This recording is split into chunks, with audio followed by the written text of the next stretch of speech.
অনুভবকে কাঁদিয়ে এবার বাড়ি ছেড়ে চলে গেল লাজু। হ্যাঁ বন্ধুরা, বিস্তারিত জানতে ভিডিওটিতে একটি লাইক দিয়ে চ্যানেলটি সাবস্ক্রাইব করে সম্পূর্ণ দেখতে থাকুন।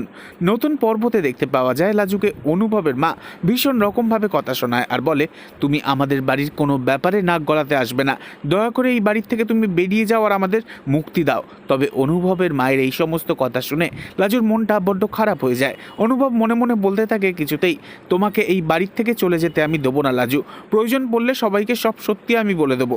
অন্যদিকে দেখা যায় ঠাম্মি, সে পুনরায় বিশ্বাস করে যে লাজু এই চুরি কিছুতেই করতে পারে না। তাই সে আজ লাজুকে ভালোবেসে নিজের কাছেতে টেনে নেয় আর বলে, তুই আবারও আমার ঘরে আমার পাশে একসাথে থাকবি, চল। লাজু বলে, আর তো কয়েকটা দিন ঠাম্মি, ছেড়ে দাও না। তবে ঠাম্মি লাজুর কোনো কথা শোনে না। অন্যদিকে দেখা যায় বনলতা, সে একটুও কিন্তু বদলায়নি।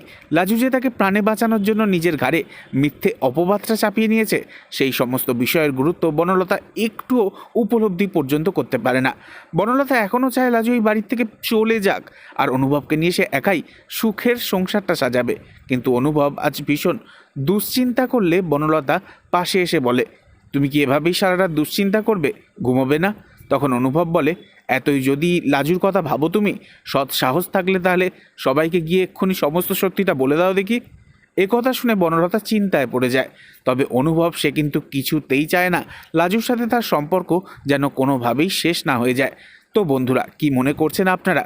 বনলতা কি এর দাম দেবে লাজুকে, নাকি সত্যি সত্যি এই বাড়ি ছেড়ে চলে গিয়ে বনলতার সুবিধা করে দেবে লাজু?